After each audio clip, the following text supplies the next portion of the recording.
لانے کے کام آتا ہے۔ میں آج آپ کے ساتھ اسپیشل میسج شیئر کرنا چاہتا ہوں دینے کے بارے میں، خدا کے لیے دینے کے بارے میں۔ آپ کو پتہ ہے میں یہ کہہ سکتا ہوں کہ میں نے بہت زیادہ خدا کی نظر میں دیا ہے، لیکن میں نے سیکھا کچھ، مجھے سکھایا ہے میرے خدا نے۔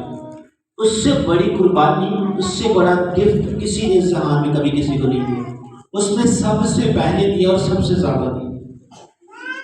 He gave the most، اس نے سب سے زیادہ دیا۔ جب اس نے دیا تو اس نے دریغ نہیں کیا۔ بائبل مقدس بیان کرتی ہے کہ جب اس نے اپنے بیٹے ہی کو دینے سے دریغ نہیں کیا تو وہ باقی نعمتیں کس طرح سے آپ سے چھپا رکھے۔ اور اس نے سب سے پہلے یہ کیا، اس نے سب سے پہلے یہ مثال قائم کی تاکہ کوئی بندہ یہ نہ کہے کہ آج تک اس نے تو کسی کو کچھ دیا نہیں تو ہمیں کہتا ہے کہ دینا چاہیے۔ تو اس نے سب سے پہلے دیا اور سب سے زیادہ دیا، اور اس نے اس کے ساتھ ہمیں بھی سکھایا کہ ہمارے لیے بڑا ضروری ہے کہ ہم اس کی راہ پر خرچ کریں۔ مجھے ان پادری صاحبان کی یہ سمجھ نہیں آتی کہ پادری صاحبان یہ کہتے ہیں کہ دائیکی پادری کے لیے ہونی چاہیے۔ میں معذرت کے ساتھ کہوں گا، مجھے اعتراض ہے پادری صاحبان سے جنہوں نے یہ تعلیم پھیلا رکھی ہے کہ دائیکی پادری صاحب کے لیے ہونی چاہیے۔ میں نے بائبل میں آج تک یہ نہیں پڑھا، میں نے بائبل میں آج تک یہ نہیں پڑھا کہ جو دائیکی ہیں وہ کبھی کسی کاہن کو دی گئی ہوں یا وہ دائیکی کسی پادری کے ذاتی استعمال کے لیے دی گئی ہو۔ یہ ہم نے، ہمارے پادری صاحبان نے وائڈ اسپریڈ کی۔ میں میرے ساتھ ایک آیت پڑھے پھر آگے چلتے ہیں۔ میں ساتھ نکالی پرانے عہد نامہ سے استشفاء کی کتاب، اس کا 26واں باب اور اس کی 12ویں آیت۔ استشفاء کی کتاب پرانے عہد نامہ میں اس کا 26واں باب اور اس کی 12ویں آیت۔ کلام مقدس میں سے ہم اپنی رہنمائی کے لیے دیکھیں گے استشفاء کی کتاب اس کا 26واں باب اور اس کی 22ویں آیت۔ کلام مقدس میں یہ لکھا ہے، اور جب تو تیسرے سال جو دائیکی کا سال ہے اپنے سارے مال کی دائیکی نکال چکے تو اسے لاوی اور مسافر اور یتیم اور بیوہ کو دینا تاکہ وہ اسے تیری بستیوں میں کھائیں اور سیر ہوں۔ کلام مقدس کا پڑھا اور سنا جانا ہم سبوں کے لیے فیصلہ برکت ہو۔ سب کہیں گے آمین۔ میں نے جب بھی دائیکی کا ذکر پڑھا ہے، میں نے کبھی یہ نہیں کسی سے سنا کہ کہا گیا ہو کہ یہ دائیکی کسی غریب کے لیے استعمال کی جائے۔ میں ایک پادری صاحب کو جانتا ہوں، میرے اچھے دوست ہیں، تو مجھے کہتے ہیں ابا کو پتہ ہے کہ پادری صاحب کا جو خرچہ ہے سرکٹ ہے وہ دائیکیوں سے ہدیہ دار سے چلتا ہے۔ میں نے ان سے کہا سر مجھے یہ بتائیں کہ دائیکی پادری کے لیے کب سے لکھی گئی، کب کہا خدا کے کلام نے یا خدا نے کہ دائیکی پر حق پادری کا ہے۔ انفارچونیٹلی مجھے ایک حوالہ نہیں بتا سکتا، ایک بات نہیں بتا سکتا۔ خدا کے لیے خدا نے جب یہ حصے مقرر کیے تو یہ صرف روپے پیسے بھی نہیں تھا، یہ کہ اپنے سارے مال جو بھی انسان کے پاس ہوتا تھا۔ جب گندم کی کٹائی ہوتی تھی تو شاید آپ لوگ اس بات سے واقف نہیں ہیں، لیکن ایسا ہوتا تھا کہ گندم کی جب کٹائی کی جاتی تھی تو اس کا باہر والا حصہ چھوڑ دیا جاتا تھا، اس کے اندر سے کٹائی کی جاتی تھی، اور باہر والا حصہ اس لیے چھوڑ دیا جاتا تھا تاکہ وہ حصہ جو غریب ہے، جو مسکین ہے، جن کے پاس وسائل نہیں، جن کے پاس اپنا ذخیرہ نہیں ہے، وہ یہاں سے لے جا سکے۔ اسی طرح پھلوں میں بھی ہوتا تھا، جو باغ میں درخت لگائے جاتے تھے، جو پھل لگائے جاتے تھے، ان کی بھی ایک لمیٹیشن ہوتی تھی کہ ان کا 90% حصہ جو ہے مالک کو اور مالک کے کام کرنے والوں کو دیا جاتا تھا، اس کا 10% حصہ، 10واں حصہ جو ہے وہ رکھ لیا جاتا تھا، اسے اتارا نہیں جاتا تھا درخت سے، تاکہ جو مسافر وہاں سے گزرے وہ اسے کھا سکے، جو غریب ان کے پاس رہتے ہیں، جو معذور جتنے بھی وہاں پر محتاج لوگ رہتے ہیں، ان کے لیے وہ رکھا جاتا تھا۔ لوگ اپنے ذخیرہ میں سے 10واں حصہ ہیکل میں بھی دیا کرتے تھے، لیکن پھر بھی وہ ہیکل میں دینے کے باوجود بھی پادری کو ان کے لیے نہیں ہوتا تھا۔ لکھا جاتا تھا کہ میرے گھر میں لاؤ تاکہ جو لوگ وہاں پر کام کرتے ہیں ان کے لیے خوراک مل سکے۔ اپنی پوری دائیکی ذخیرہ خانہ میں لاؤ، خدا کے گھر میں لاؤ، خدا کے گھر کے خزانہ میں لاؤ، تاکہ جو لوگ وہاں پر محنت مزدوری کرتے ہیں، جو لوگ وہاں پر ساز بجاتے ہیں، جو لوگ وہاں پر قربانیاں ہوتے ہیں، جو لوگ وہاں پر قربانی کرتے ہیں، جو لوگ عبادت کا انتظام سنبھالتے ہیں، جو لوگ وہاں پر اس ساری چرچ کی رسپانسبلٹیز کو دیکھ رہے ہیں، ان کے لیے خوراک ہو سکے۔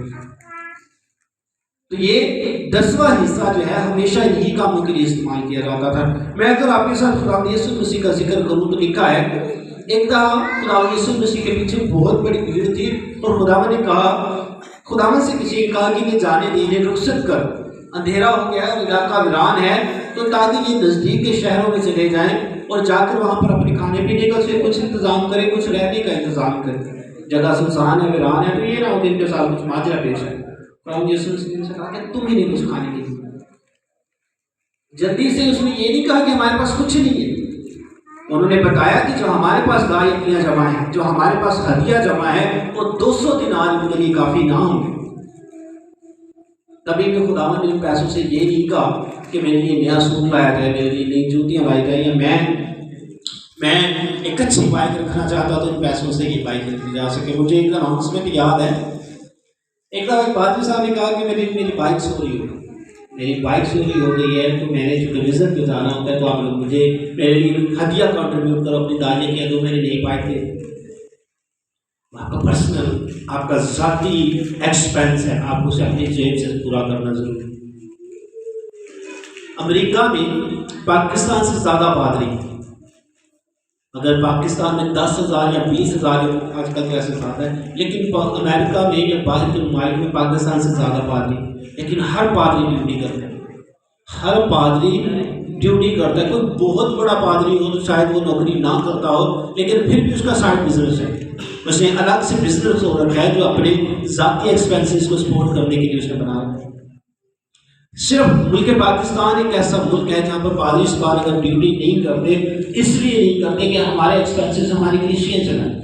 اور میں جانتا ہوں پادری صاحب کو جو اسٹیج پہ کھڑے ہو کر کہتے ہیں کہ پادری صاحب کے گھر کے لیے بیڈ کی ضرورت ہے، پادری صاحب کے گھر کے لیے مائکرو ویو اوون کی ضرورت ہے، پادری صاحب کو کار کی ضرورت ہے، پادری صاحب کو بائک کی ضرورت ہے، تو اس کے لیے پیسے کنٹریبیوٹ کیے جائیں۔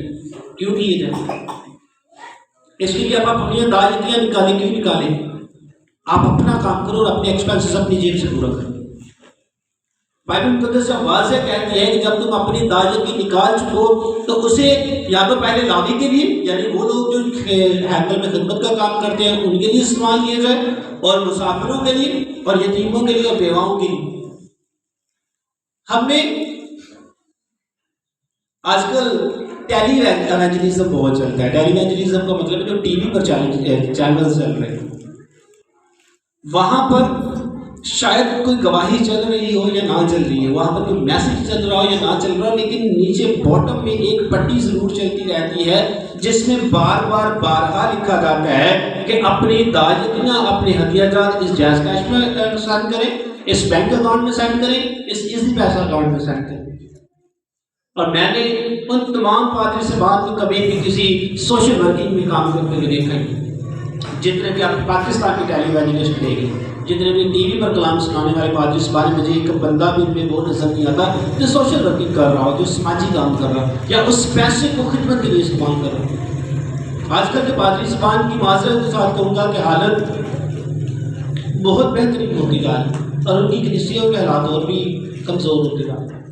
پادری کے پاس اچھا گھر ہے اور کلیسیا کے پاس رہنے کے لیے رینٹ ادا کرنے کے لیے بھی پیسے نہیں، اور پادری صاحب پھر ان سے کہہ رہا ہے کہ آپ اپنے ہدیہ جات یہاں پر سینڈ کیے جائیں، ہمارے جائز کیش کے نمبر پر سینڈ کیے جائیں، ہمارے بینک اکاؤنٹ میں سینڈ کیے جائیں۔ میں ایک گواہی دی، مجھے سن کے شاید اس بات پر خوشی ہونے کے بجائے دکھ ہوا۔ ایک عورت آئی اور اس نے کہا کہ میں کرائے کے مکان میں رہتی ہوں، اور کرائے کے مکان میں رہتی ہوں، میں نے خدا سے مانگا کہ خدا مجھے میرے رہنے کے لیے ایک گھر چاہیے۔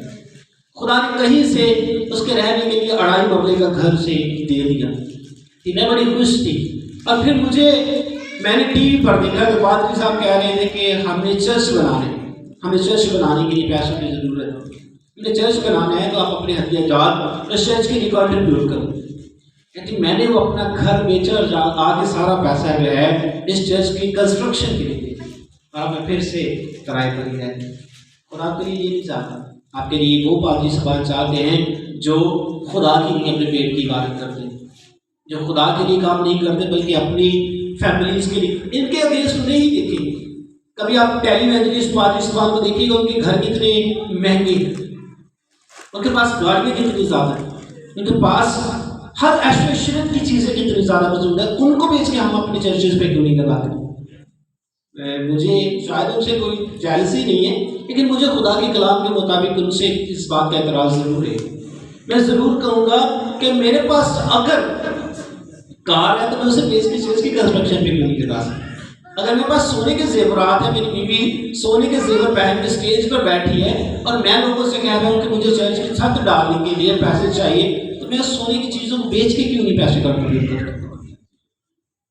میرے پاس رہنے کے لیے خود کا بڑا خوبصورت گھر ہے، یعنی میں میری بیوی میرے 2 بچے رہتے ہیں اس میں، اور ان کے لیے 1 کمرہ یا 2 کمرے کا مکان کافی ہے، اور پھر بھی میں نے 2 کنال کا گھر بنایا ہوں، 2 سٹوری مکان بنایا ہوں جن میں ہر ایسوسیشن کی چیزیں موجود ہیں۔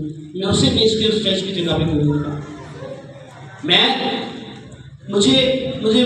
امریکہ سے امریکن ٹیچنگ پڑھی ہے، میں نے ہمیشہ سے، جب سے میں نے خدمت کا کام شروع کیا تو میں امریکن لٹریچر پڑھتا ہوں، امریکن اسٹڈیز پڑھتا ہوں۔ ان تمام پادری صاحبان نے، جتنے بھی پادری صاحبان ہیں، جتنی بھی میں نے ٹیچنگز ان کی پڑھی ہیں، انہوں نے کبھی یہ نہیں کہا کہ ہم تارکیوں کو اپنی ضروریات پر لگاتے ہیں، بلکہ وہ اپنے پیسوں کو مشن پر پہ لگاتے ہیں۔